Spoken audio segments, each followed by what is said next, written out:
Hey everybody, I'm Charter Man Dan with the chart guys. It's one of those days. It's a wild day. We're going to talk about the broader market in the NASDAQ a bit first, just because of how insane today is. Bitcoin, run-of-the-mill day, volatility for sure, but what's going on in the broader market, as we know, is extremely impactful.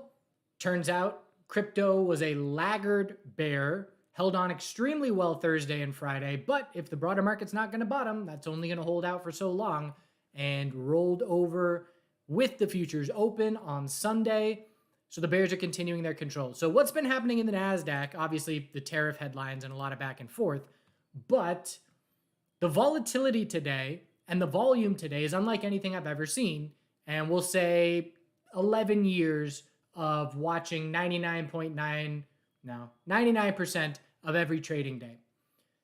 We had today the NASDAQ shoot up in a 5-minute candle on a headline that Trump would be willing to push back tariffs 90 days, 6% in 5 minutes. Turns out, that headline was fake. Didn't say that. 6% drop over the next 20 minutes. That's insane volatility. There's a number of things we can look at. Again, the insane volatility, the volume, but the fact that fake news is triggering automated trading, bots and algos, and we are getting that fake news literally influenced trillions of dollars, which is insane. So that's the world we live in these days. Game of flashing numbers. The volume in the NASDAQ today, we currently have 120 million shares traded. By the end of the day, it'll be 150 million shares.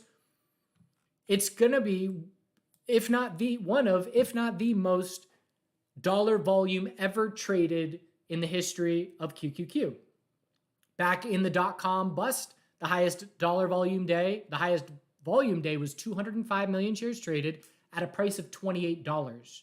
In 2008, the highest volume was 600 plus million shares traded at a price of $38. So we're going to be at 150 million at $420, which is leaps and bounds more than what we had back then.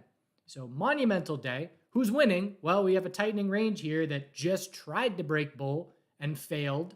So we're still sideways, and the burden is on bulls still to prove to us that they can gain control. Because again, it was just a headline short squeeze. Everybody piles in, give it all back. And now we're just going to anticipate a wide tightening range. I'm going to be looking for, if this pattern breaks bear while I'm talking, we're just going to be looking for a tightening hourly range then into the end of the day. But essentially going to have to wait till tomorrow to see, is this a volume climax type of move, which bulls are obviously hoping for. But again, that bull momentum diminished very quickly when it turned out actually that headline not really real. So Bitcoin, as that's been going on, and thank you all for the likes and shares and things and for tuning in with me this Monday. So Bitcoin confirmed the weekly bear flag, and right now no follow through.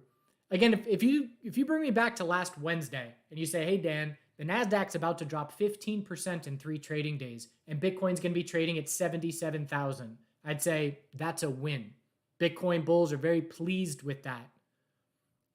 That said, over the weekend, I made a video for Chart Guys members, and it was essentially, with where we stand in the market right now, 81,000 was still support. If the broader market bottoms, because we know we're extreme and looking for at least a daily bounce, then Bitcoin is positioned really well to head back up to the upper 80,000s. If the broader market gaps down and is not done seeing weakness, then we're just going to be laggard bears and roll over. And in hindsight, you'll be able to look at either of those two scenarios and say, well, duh, that we had the sign for that. Obviously, it's a lot easier in hindsight, but as soon as the NASDAQ gapped down, we had the crypto bear momentum start Sunday morning into midday, and then as futures opened, we rolled over as the futures gapped down another 4 or 5% in the NASDAQ and S&P 500. So now what? Where do we stand? Well, we have a new clear weekly resistance of 89,000. We know that's the most important level. Simple statement from a weekly, longer-term perspective. And again, just look at how perfect the support hold and then back test was here. And we've got another one of those to look at. But here we are testing monthly EMA 12 again. Bulls really want to hold it. If we lose it, again, it increases the probabilities of a monthly lower high being the result of the next bounce. There's a ton of places in the market right now where a monthly lower high, I mean, look at Amazon. Monthly lower high is the most likely result of the next bounce. Then we have to be wondering, is this a monthly head and shoulders? NASDAQ, monthly lower high is very likely to be the result of the next bounce. I could have a list of dozens of major names, NVDA, where a monthly lower high is the most likely result of the next bounce. Is Bitcoin going to be included in that list?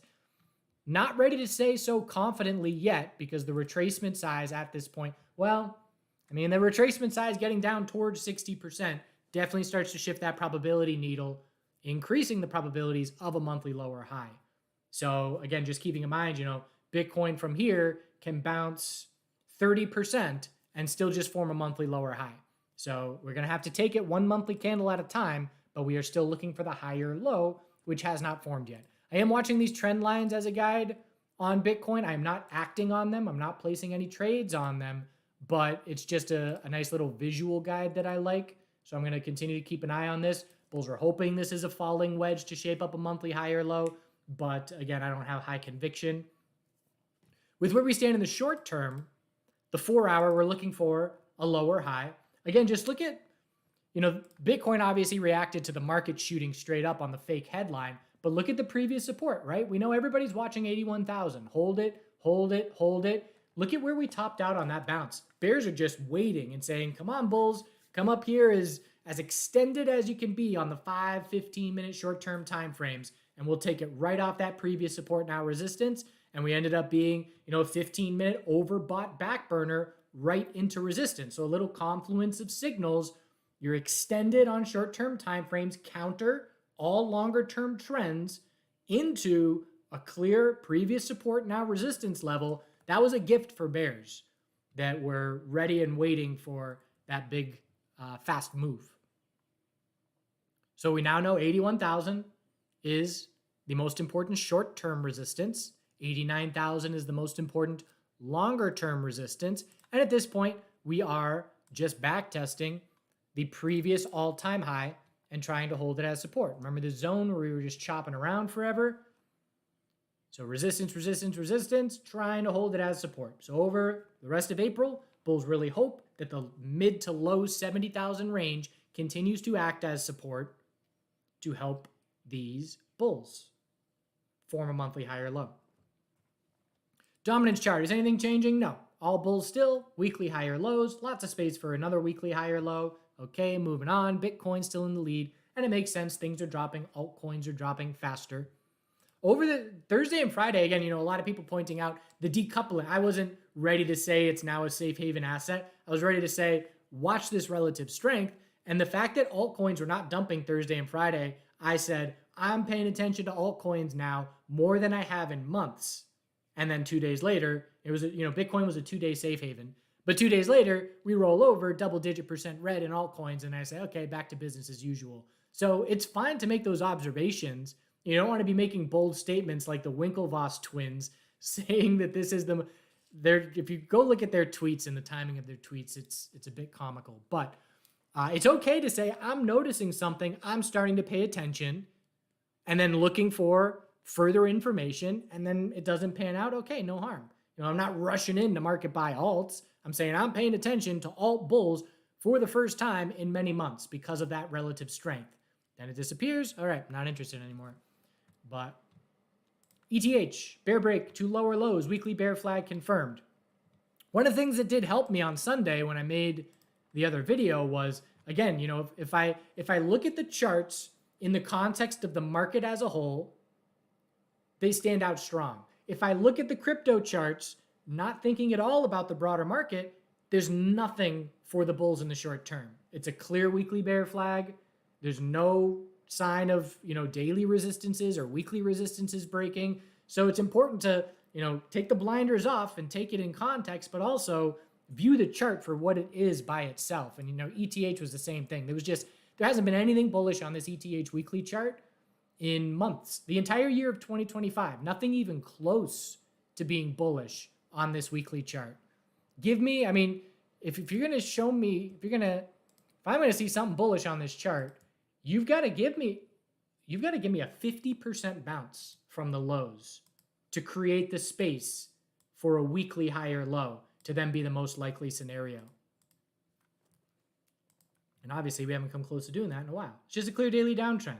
We knew we were talking about the bear flag here because it was a bull break straight into consolidation, bull break straight into consolidation, daily lower high, rollover. There's no fake outs here. It's just complete bear control. Obviously ETH BTC hitting fresh lows. Again, 6-month time frame. We can be talking about this pattern in 2027 for all I know. Low, all-time high, higher low, lower high. If we form a 6-month higher low this year compared to 880, which is definitely on the table because that's another 50% drop away, and then we bounce for a couple candles, another year goes by, we form a lower high in the upper 2000s maybe. You know, I'm obviously speculating on timeframes this long term, but it would not surprise me in the slightest to keep tightening up with a long-term equilibrium for a couple more years on ETH. And then, of course, if that happens, once that pattern breaks, that is then going to be extremely significant in terms of information for the direction that that pattern breaks. But there's a number of altcoins with this setup. For me, just ETH is the most famous, well-known coin that is doing it most clearly. So what do we need for a 6-month higher low to shape up? I mean, I don't know, a 2-week uptrend would be the first baby step. We're in a 2-week stair-step drop for months. So give me a 2-week uptrend as the first baby step towards, hey, maybe our 6-month higher low is forming. Another couple of names. So again, in the weekend video, I talked about, you know, if I'm looking long on XRP, I want to buy stop losses triggering. Just because we know a ton of people have stop losses between $2 and $1.90. So if those flush, that's a potential spot where an aggressive bull would be looking long. Just because, again, you know, once you trigger all those stops, you follow through a bit, and then you reach a point of, okay, who's left to sell at that point in the short term? And then, likewise, previous resistance or previous support now is resistance. Again, shoot straight up, overbought right to $2, and that's where you reject. So if XRP is going to follow through it all here on this bounce, whenever we top out, maybe we already have, gotta change the 4-hour trend. For all crypto right now, and for the futures, you know, indices, we've got to confirm 4-hour uptrends if we're going to see any kind of short-term momentum shift. If we get it, then we'll be talking about, hey, XRP broke support with zero follow-through right into a daily bounce. Maybe there's a falling wedge shaping up on XRP as well for a monthly higher low. You know, XRP monthly chart, monthly higher low is the most likely scenario. It's just a question of where is that going to form. So bulls would love to regain $2 as fast as possible so we can call it a bear break with no follow-through, but remains to be seen at this point. Binance, I'm still watching this tightening weekly range. Got to hold the low 500s for a weekly higher low. Pretty much that needs to be the weekly higher low, or bulls are in trouble in the short term.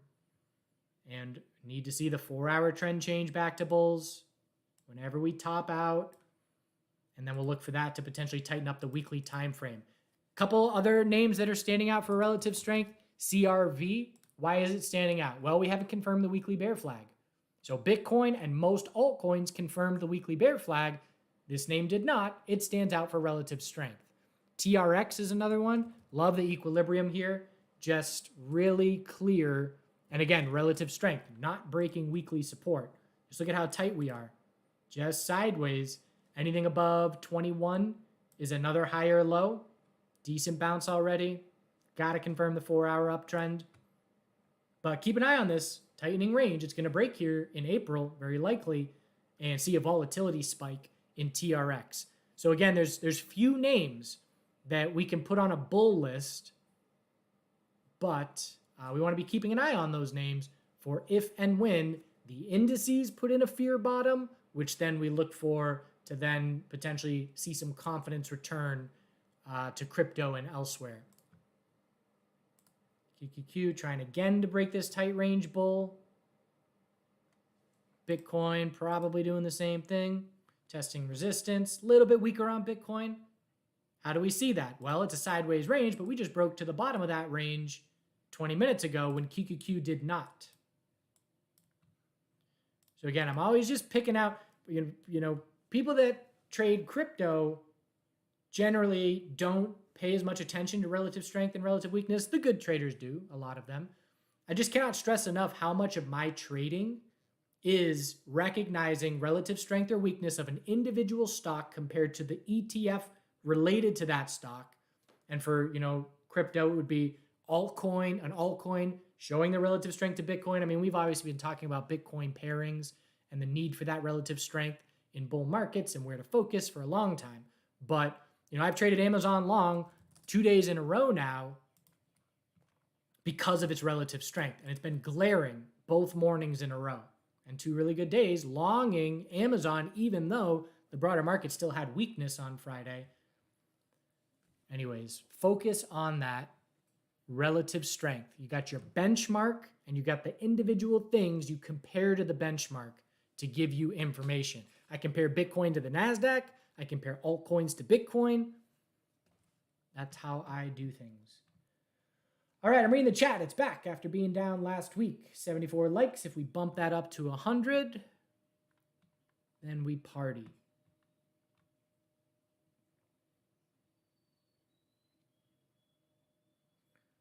All right, Tesla. Oh man, bummer. That's so that's an example.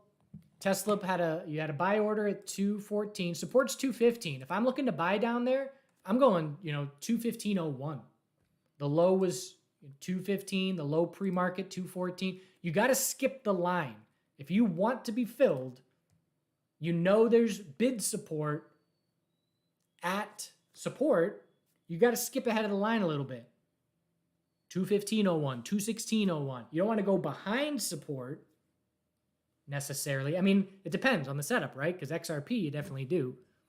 But this was an example where support broke by pennies, and I consider that a double bottom. Wow, 25 cents. That's rough.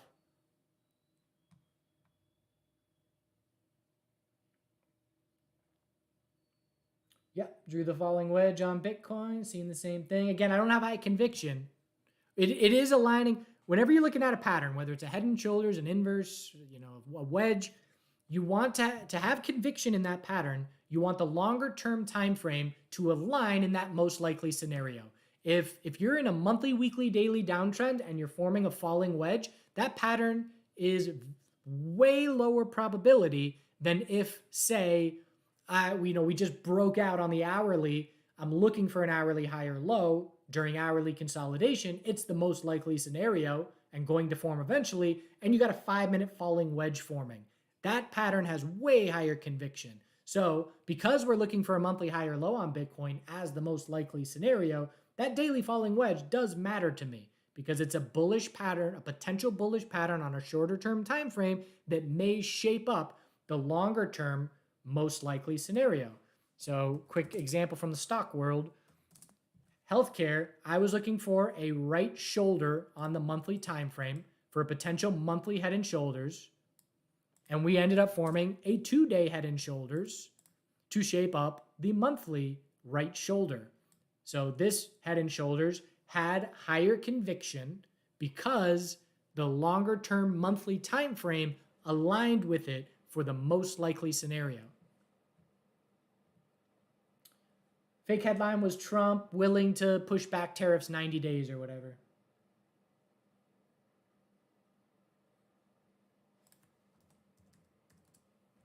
Way more volume on TQQQ, says you. No. Shares and dollar volume are very different. If you trade 300 million shares at $41, that's way less dollar volume than 100 million shares at $400. So this is something like 30% of the dollar volume of QQQ.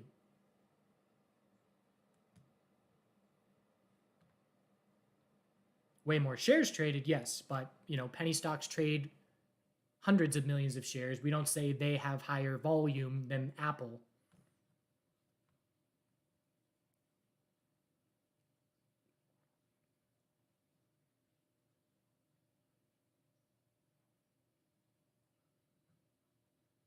It's the second time I've been called dad in the last 2 days. Sometimes it slips. Dan turns into dad. Recovery. So I think, well, it depends on what we're talking about. If we're talking about Bitcoin or the broader market. But again, the broader market, monthly lower highs, if the Fed surprise cuts, and anytime the Fed sees major action, I know that for indices, what I feel is the most likely scenario then becomes less likely, just because, again, there's plenty of examples in the past where the broader market will V-shape and rip to all-time highs when I would not anticipate, if it were just any random stock, that was the most likely scenario. But the next big check mark for me for bears, for Bitcoin, for NASDAQ, for everything, when this wave of fear subsides and we have our bottom and we start our daily bounces and we confirm a daily uptrend and we get a weekly bounce going, do we confirm a monthly downtrend from here? And that's going to take months to play out. We've got to find a bottom. We've got to bounce for a month or two. Then we got to roll over if it's going to happen. And so that could potentially take us towards the end of summer. But that's the next most critical information that the market's going to give me. Because if we confirm a monthly downtrend, our top's in for a long time. Well, long time meaning potentially years, a couple years. When's the last time we confirmed a monthly downtrend? It hasn't happened since 2022. What makes this move so unusual in the market is not the size of this drop. It's the speed of this drop. To drop 15% in 3 days, you're seeing a number of things hitting historical RSI levels. The NASDAQ and S&P 500 futures charts hit some historical RSI levels, meaning they have never been that oversold on certain time frames, whether it was the 4-hour or the daily. They've never been that oversold. The NASDAQ just had a weekly RSI to start this week that was lower. That's the lowest it's been since 2008. So again, the percentage drop is not, oh my God, it's big, it's notable, but it's the speed. And that makes me extra cautious because, as we know, the market is just compounded, leveraged instruments on top of each other. And if you drop that fast and hard, things can blow up. And so that just makes me more protective. But that's the question from here through the summer.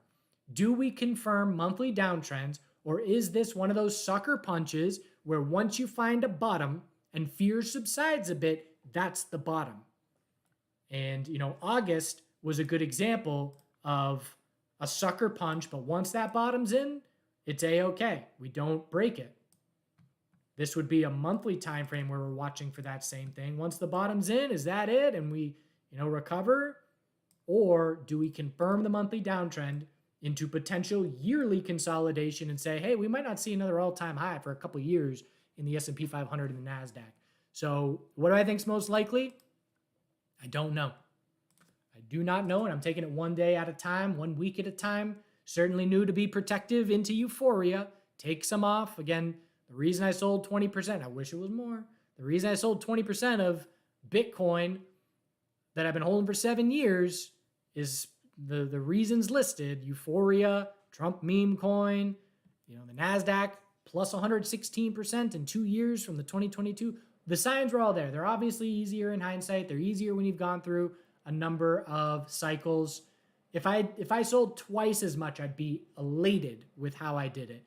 I only sold 20%, I can live with myself, but always something to improve upon.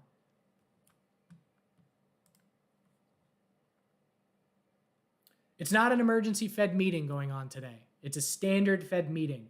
It's happened 83 times in the last 3 years, which means it happens pretty much multiple times a month. So it's not an emergency meeting.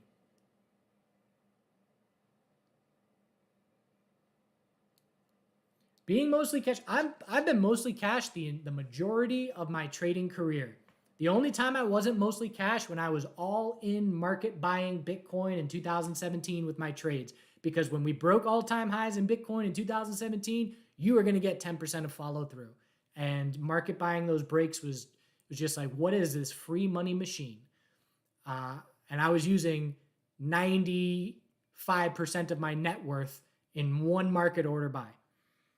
Now these days, my day trade account is 3 times the size of my IRA. It's half of my net worth, and it is the vast majority of the time all cash, because that's what helps me sleep at night. That's what helps me be able to maneuver and stay liquid. And most importantly, I do not trust the financial system.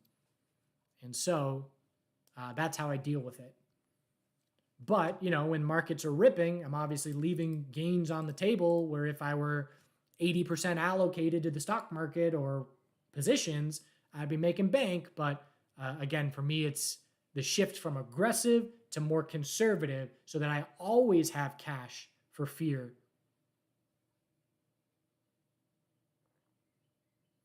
Did I initiate any long swing positions this morning?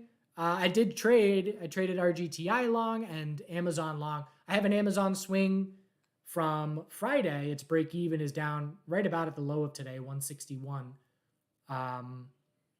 In terms of long-term positions, this isn't enough fear for me. Again, it's fast, hard fear. Give me a 35%. I considered grabbing NVIDIA. Again, 3-month NVIDIA higher low is the most likely scenario. Extremely confident in that, but it's just where's it going to form. Almost grabbed NVIDIA long-term today and maybe should have, but we'll see. If I get another chance, 86 would be a stop at this point. That needs to be a climax low. Third gap down, bullish reversal pattern. So again, because I already have long exposure, I'm not in any rush to add long-term positions. If the market's down 35% from all-time highs, yeah, I'm definitely going to be scaling in, but not there yet.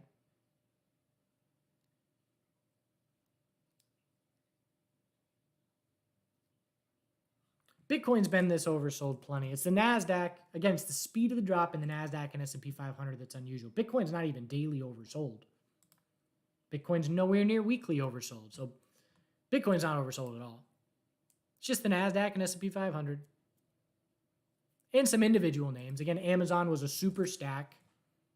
That's why I longed it Friday.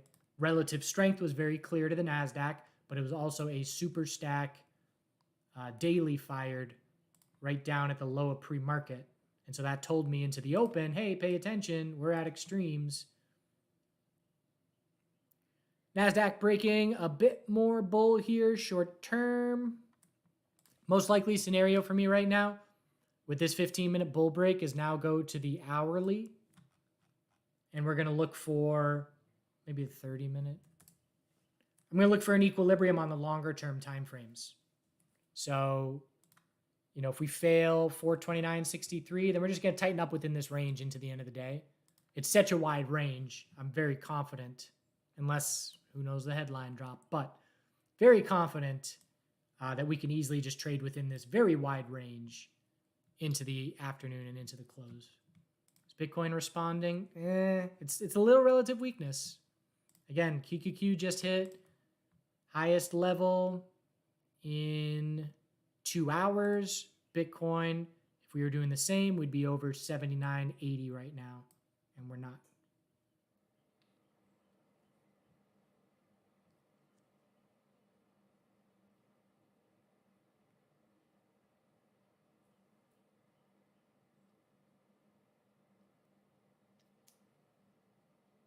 Yeah, that's great. Starting a DCA for Bitcoin at 75,000. If you want more long-term exposure, fear is the time to be doing it. Again, I've been talking about this in Twitter and stuff, but after the election, I got 10 calls and texts, neighbor, friend's dad, I want to put money into markets, some of them for the first time ever. I said, nope, you do not put long-term money into the markets in euphoria. You wait for fear. And then I messaged them to end last week, hey, this is the fear we were waiting for. Now you start scaling in. So, yeah, absolutely. Dollar cost averaging in during fear is the way to do it. Can we drop lower? Yes. Again, the only long-term positions that I've ever had in my IRA are from SPY COVID dump and SPY 2022 bear market. And I did not hit the bottom on either. Probably on COVID, we probably dropped another 5 to 10% from when I started scaling in. And probably the same thing in 2022. But when your time horizon is 5, 10, 20 years, you don't care about 5, 10%. All right. Appreciate you all watching. Thanks for the likes and the shares. Again, short-term time frame, you got to confirm 4-hour trend changes. Keep an eye on names. XRP, if we pop right back above 2, that's very significant. To not follow through on the support break that everybody's watching would be notable, but still under it for now. And again, same thing with Bitcoin, 81,000. 81,000 is now the most important short-term level. Previous resistance now support low 70s and 81 and then 89. Can stay sideways for a bit. Fear is high in the markets. That needs to be alleviated. We need to be confident that, okay, that's the bottom for now, at least for a couple of weeks. And obviously we aren't there yet. So always do good things, and we will see you soon.